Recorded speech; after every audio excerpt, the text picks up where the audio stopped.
So like she said, I'm a first-time storyteller, so bear with me if things get a little clunky. First, I'd like to thank Leanne for being the most amazing host. And thank Jason Lamb, one of my best friends in the world, also going to be one of my best friends at my wedding. I'd like to thank all the other storytellers tonight. It's been really fun kind of getting to know them and like being a part of this community of storytellers that I'm now a part of, I guess. So I ask things of you, and one is lower your expectations. No, it'll be fine, it'll be fine. So when Jason asked me, or actually when he mentioned, would you like to tell a story for this event, I said yes immediately. I thought about it later, and then said yes again, because one of the things that I thought about when he said that is about what story would I tell if I got up on stage? And it's about me and creativity. And I've always been a creative person, but I've also used creativity in a negative way in my life. And so the first part of my life is how I built the creativity. The second part is how I used it to negative consequences, which we'll get into later. And then hopefully how I'm now resolving all those things to move forward. So let's start with a little bit about me. So both my parents lived in the South. They moved here independently from Mississippi and Kentucky. So, no, Arkansas, sorry. And that, bringing that south here to Portland is interesting because both of them were very successful people growing up. My mom was the valedictorian of her school. She was the beauty queen. My dad was the football star and the student body president of Jefferson High School. And he was the first black student body president in Portland. So that was pretty great. Here's a question for you guys. Currently we have 2 rounds of student government in Portland Public Schools. And does anybody know why that is, that there's 2 rounds instead of just one group that goes on for the whole time? That's because my dad. So my dad, being the first student body president, he was in the beginning of the year, and when he was voted in, I think it was a bit of a surprise to Jefferson. And ultimately, the administration didn't believe that it would be a good idea to have this black man escorting white women to homecoming and things like that, so they decided to break up the year and have another election, so they could get somebody in there that fit more what would look good. And that's to this day. Portland Public Schools is 2 rounds a year. And so that was kind of, he went through a lot of different things, which I would get into another time, but my mom, she moved here, she was married at the time, they split up, and she fell in love with my dad. Her ex-husband, who was a lawyer here in town, tried to get her committed to a mental hospital because it has to be insane to fall in love with a black man. And he almost did it. I mean, it almost worked. So this is 1966 or so. So, I mean, I'm 49, that doesn't seem that long ago to me. But it's that kind of environment that started my little family out. So I'm the youngest of 2. My sister is older and also about this. I'm 6'1", she's 4'11". Otherwise, we look exactly alike. And so when we were born, it was notable, that environment that we were born into here. Because being a mixed kid in the 70s is kind of an unusual place. You don't kind of know where you stand, where you're supposed to fit, where everything is supposed to come together. And in fact, we were at Salvi's Island picking strawberries one day. This is one of my earlier memories. I don't remember a lot from being a kid, but we were young. I was probably 4 or 5, and we were out at Salvi's Island picking strawberries, and I heard this couple, these 2 women nearby, and they said about me and my sister that it was a shame that we were born that that we were not okay, that because of how we got here. And so that struck me, and I'll get to the creativity in a second, but this is just a little backstory. So when I was younger, I felt that pressure, I guess, that feeling around, that pulsing energy of, am I okay? Is it okay? Is it okay? And I'm certainly not the strongest person in the world, and when I was a kid, I kind of escaped into drawing, and I had an affinity for it. I was pretty good at it. I don't think I was any better than anybody else, but I created these worlds that I would escape into, so I could avoid things. Just avoid, being scared, having to answer the phone, having to deal with things that didn't feel right. I just didn't feel right. So, I taught preschool for a little while, and I learned that kids kind of give up art at a certain point, and it's like 8 to 10 years old. You get to this point where you want things to look perfect, like you want things to look the way you do, and if you can't do it, and most 8 to 10 year olds can't, you give it up, and because there's not a whole lot of support either. But I kept going. And I think I don't know why, but I think that I kept going was because I would create these worlds that I would get away.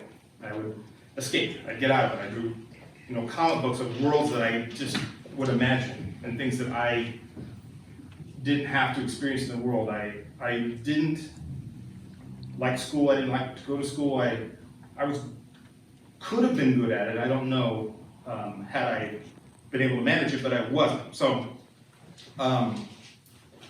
That was how I used this kind of, getting back to, so my mother also fostered my creativity. She wrote a children's book called Diane the Dinosaurs when I was 7 or 8 years old.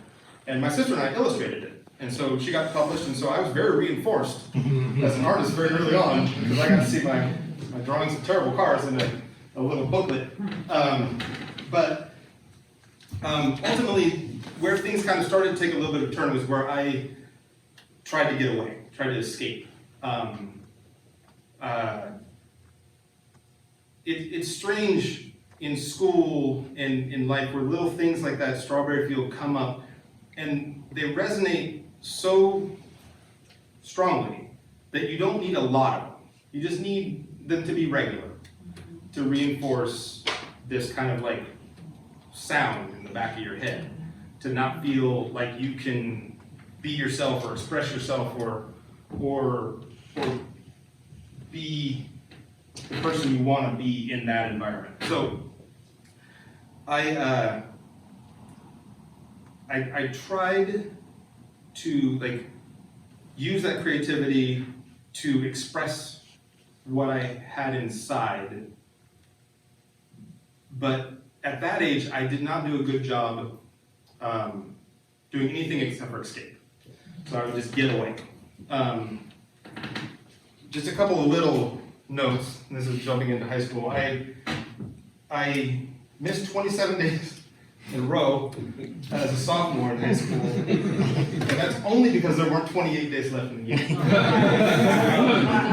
So that's summer school for me. But coping just was not, my real strong suit, and honestly, that's my problem today. That's why I'm up here today, is to try to find. I think that I'm finding that way,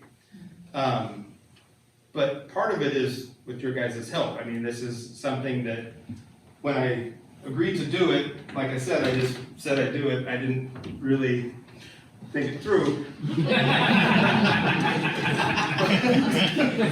But Jason knows me pretty well. He's probably bank on that. So, but I want to always improve myself. I want to do better. I want to take things that I've used in a negative way and make them more positive. I want to expand my influence to people that may be going through things that I was feeling, and I just remember just like little moments of my dad telling me when he was, in college, he would go, he was the star football player, so everybody knew him, he was in the paper all the time, but he would have to go to the police station and tell them he was taking a young lady out so that they wouldn't harass him.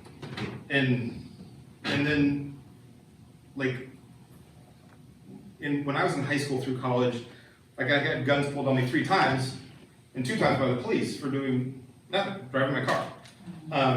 And you know, in Seattle, I was kind of misplaced. I was looking around for a place, and I got pulled over and put on the ground and handcuffed for no reason. And it just, those kind of things just quickly build up in your system. But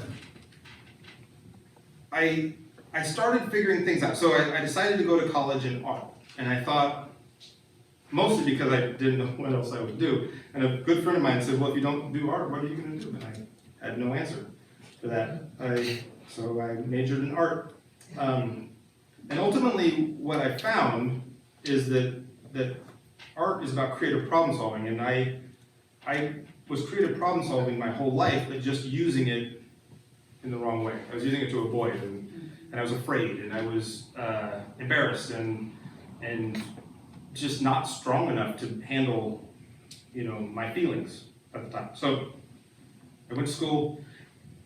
I excelled in painting when I got to school, but unfortunately I was still doing the exact same thing. I was taking those emotions and feelings and things that I couldn't say or weren't willing to say, and I put them into my paintings, and my paintings got better, but I didn't get better. I stayed the same. I was this very stunted, emotional person that was really good at making people happy, but not really good at making himself happy. So, so I was on the right track. I'm in school. Things were growing. I loved college. It was really fun. And then I graduated from school, and again, I wasn't really improving all that much, but I was at least moving forward in some ways. And then my dad died suddenly of a stroke when I was 25, and I was not prepared for that. I did not have the coping skills to manage that. I think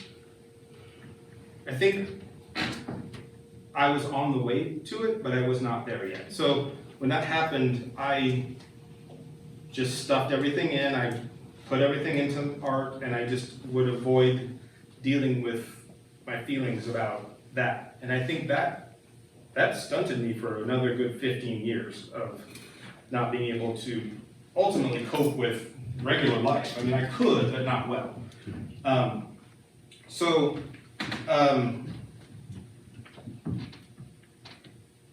In the last 10 years, I've become a professional photographer. I have a lovely fiance out in the audience where she is. I love her. So I have support systems that are incredibly valuable to me, but I still have a lot of work to do. I still have to do a lot of growing and building.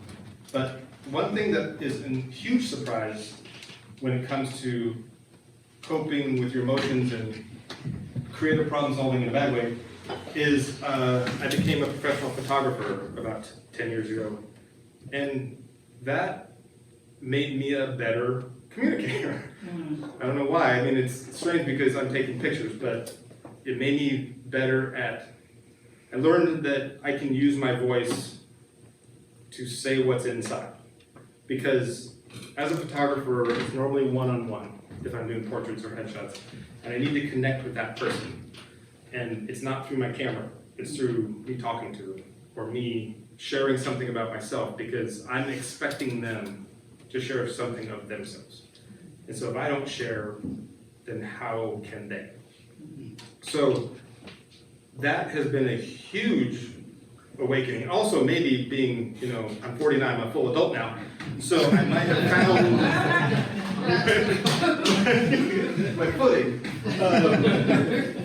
But that's been essentially my goal, is to keep building, growing, adding to this toolkit of things, and being genuine and honest and accepting who I am, accepting who other people are, and being genuine in the world. And so that's my story, and thank you so much for listening.